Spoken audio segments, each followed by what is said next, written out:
अगर तुम्हारे एग्ज़ाम सिर्फ 30 दिन दूर हों और तुम्हें लग रहा है कि 90% इम्पॉसिबल है या अच्छे परसेंटेज लाना पॉसिबल नहीं है, तो ये वीडियो एंड तक ज़रूर देखना, क्योंकि आज मैं तुम्हें एक ऐसा रियलिस्टिक प्लान देने वाली हूँ जिससे एवरेज स्टूडेंट भी टॉपर बन सकता है। तो welcome everyone, welcome back to the channel ICSE Ignite Learning with Pallavi, and today we are doing a very important topic or very important concern from student side that कि मेरा syllabus रह रहा है, कैसे करूँगा मैं, कैसे हो पाएगा, स्टडी कैसे होगी मेरी। तो today I am telling you that कि अगर आप 30 डेज़ ये प्लान को कंसिस्टेंटली डिसिप्लिन के साथ फॉलो करते हो तो I don't think so you will ever get fear from exam. सच बताओ, तुमने सिलेबस पूरा नहीं किया, नोट्स स्कैटर्ड हैं, फोकस नहीं बनता और टाइम बहुत कम है। और सबसे बड़ी प्रॉब्लम क्या है, तुम पढ़ते हो लेकिन याद नहीं रहता, right.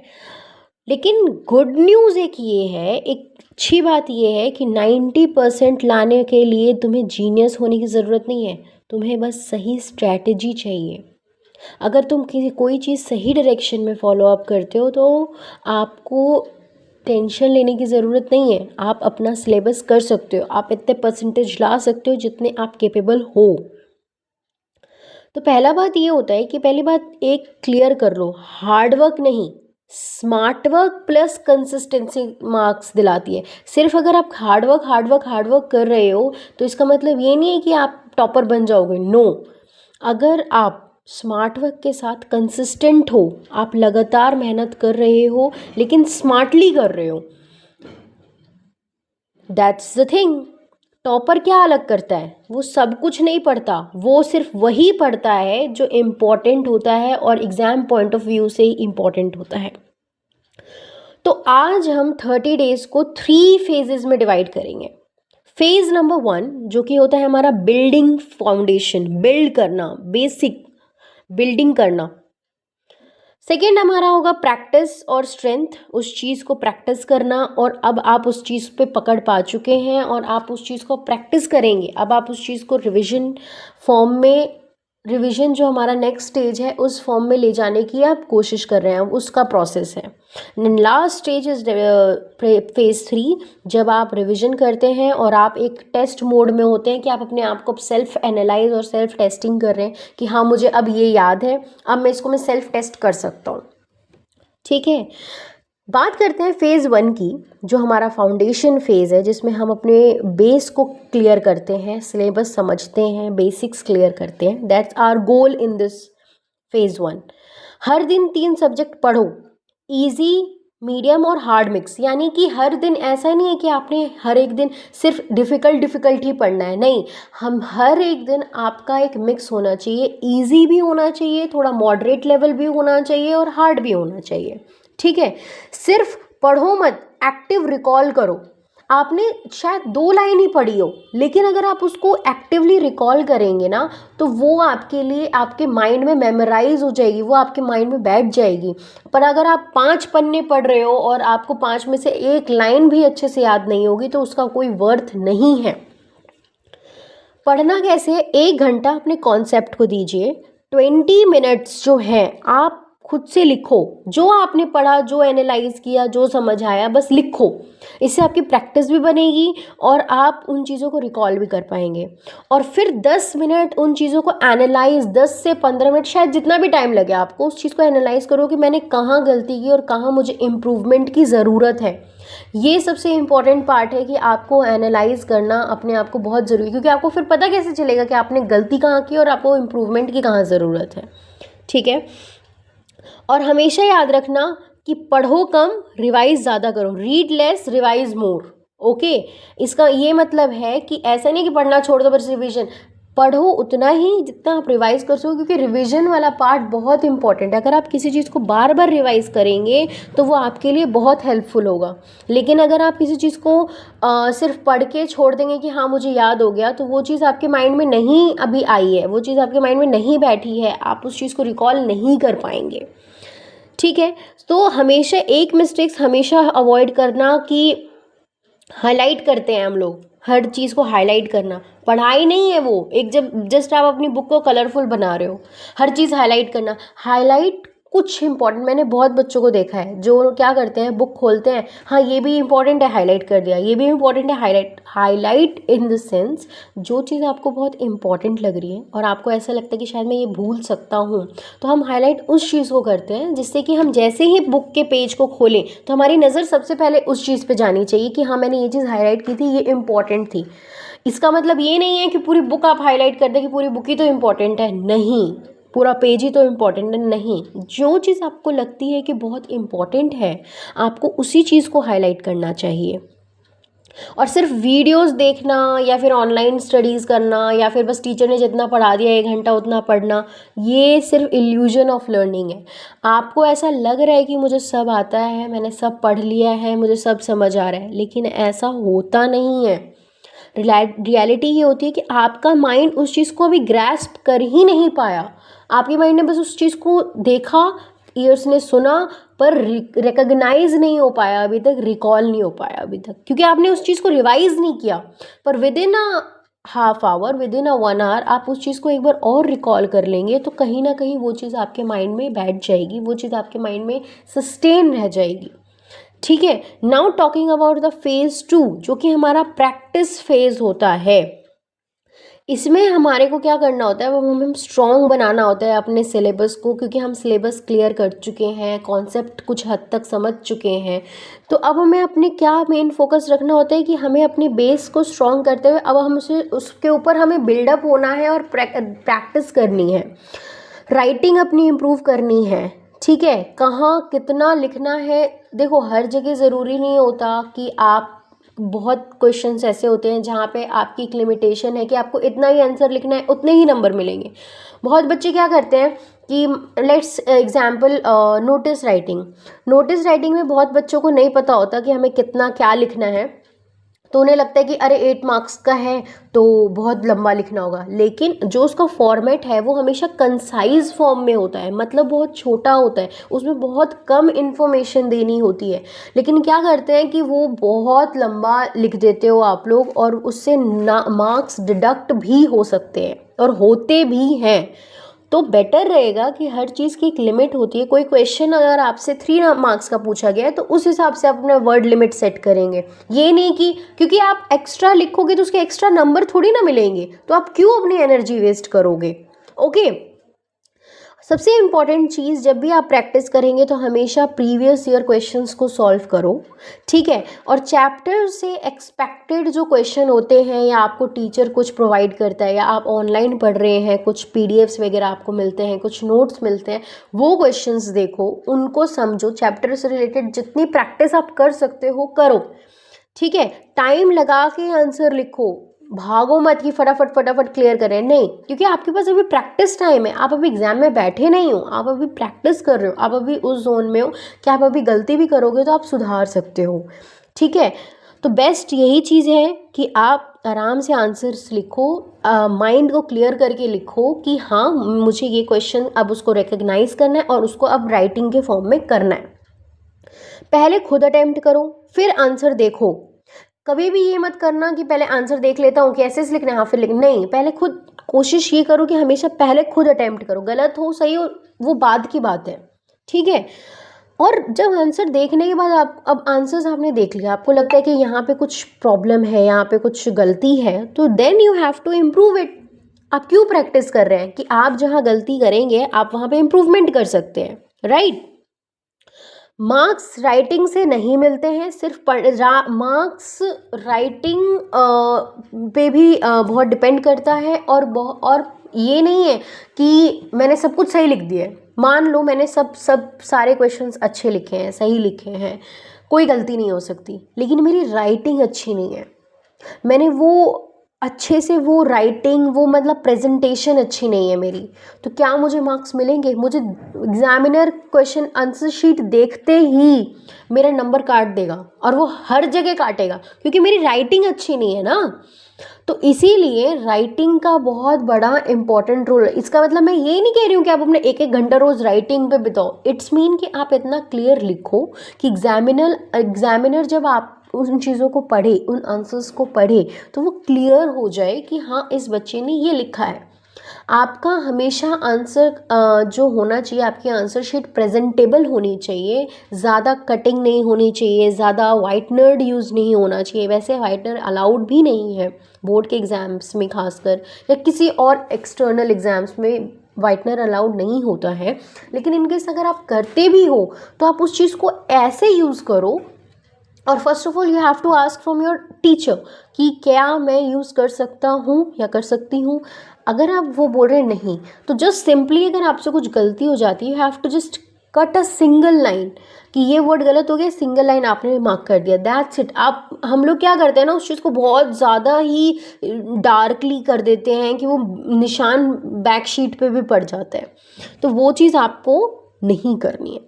Let's talk about the phase 3, जिसमें ऑब्वियसली बात है रिविजन होता है और आप सेल्फ टेस्टिंग करते हैं, सेल्फ एवेल्युएशन करते हैं, जो कि सबसे इम्पॉर्टेंट फेज़ होता है, क्योंकि अब इस पे डिपेंड करता है कि आपने अब तक से कितना पढ़ा, कितना समझा, कितना प्रैक्टिस की, कितना क्या किया। तो पहले तो बात है कि आप टेस्ट देने से पहले, कुछ करने पहले आप एक फुल सिलेबस रिविजन कर लो, ठीक है। रोज़ एक मॉक टेस्ट, यानी mock test in the sense कि जो बच्चे स्कूल लाइफ में हैं वो अपने प्रीवियस ईयर क्वेश्चंस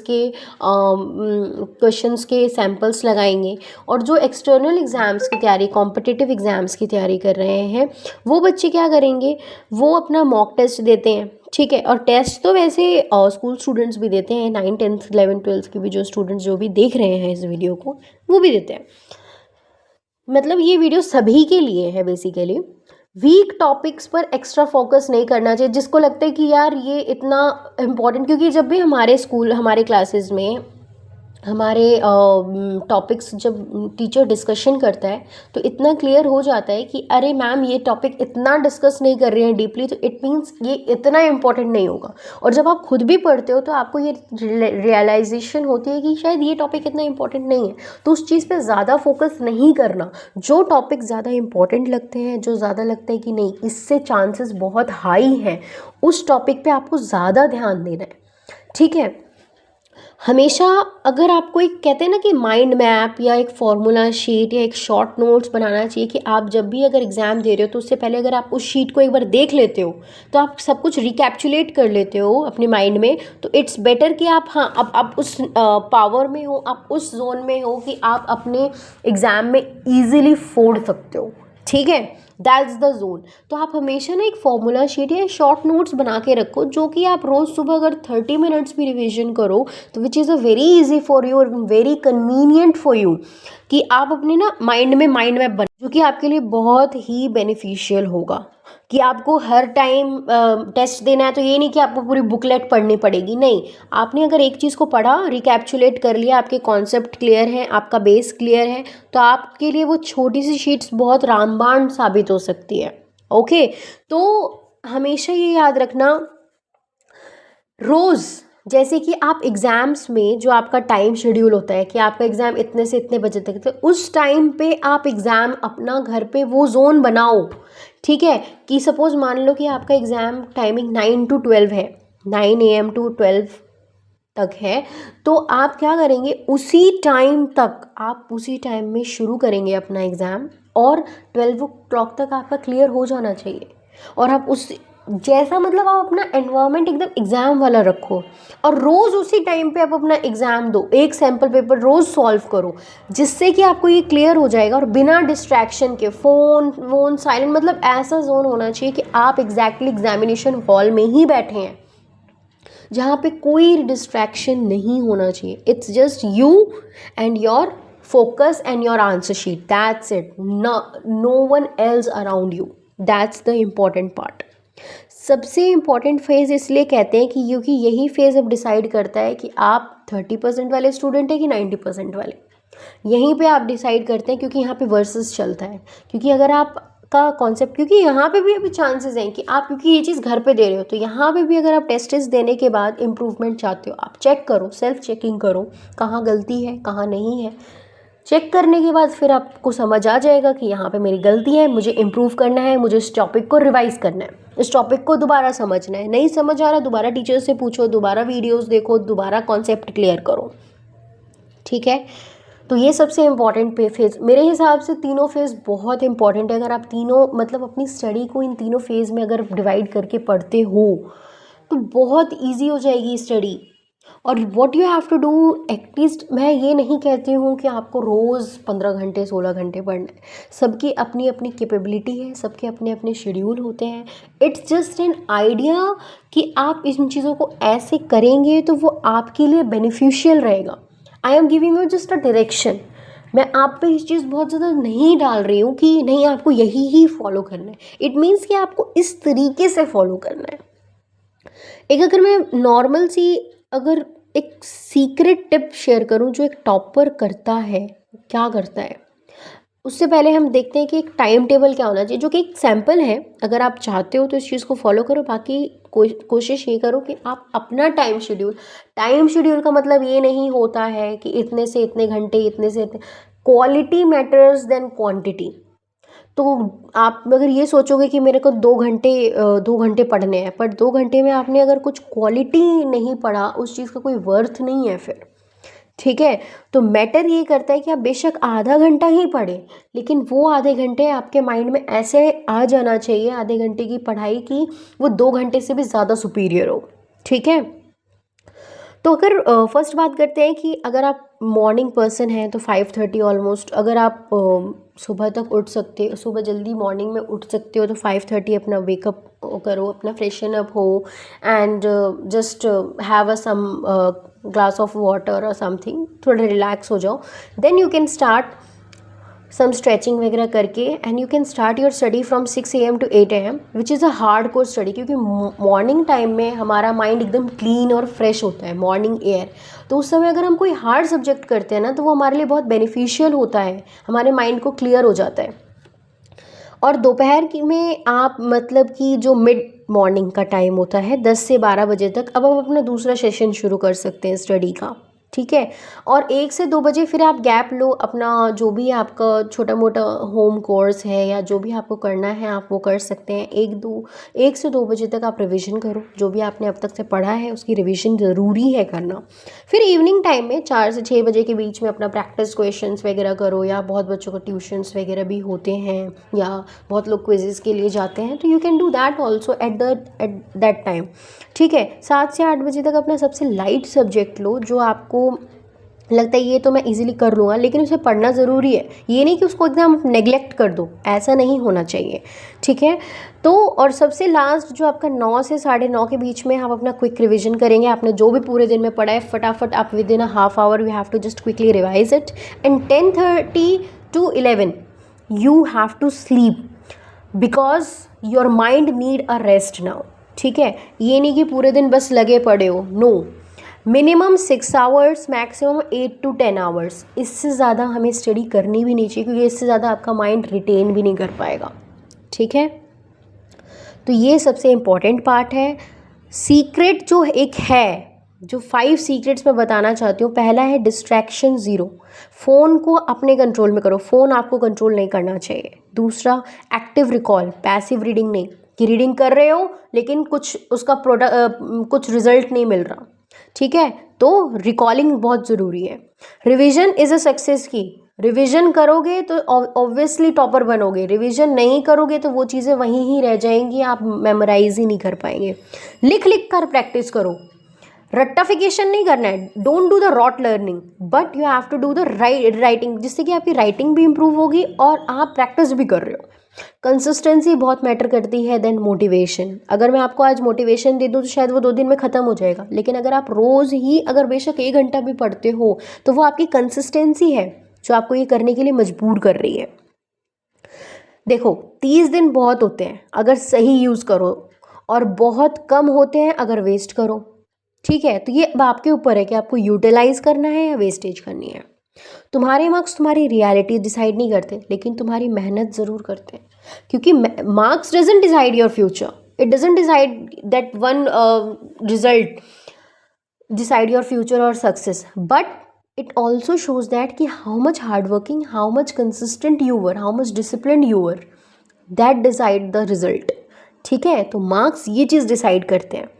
तो अगर तुम सच में 90% लाना चाहते हो और more than that, it's not कि 90%, 90% प्लस लाना चाहते हो, तो आज से शुरू कर दो, कल का वेट मत करो। Stop procrastinate your self. कल से करना ये बंद कर दो। कमेंट में लिखो 90% लोडिंग। और अगर तुम्हें ऐसा और कंटेंट चाहिए तो मेरे चैनल को ज़रूर प्लीज़ सब्सक्राइब करना। अपने फ्रेंड्स को, कज़न्स को, फैमिली को, जिसको भी आप शेयर करना चाहते हो, जिसकी कोई ज़रूरत है, प्लीज़ उन्हें शेयर करो। And we will see you in the next video.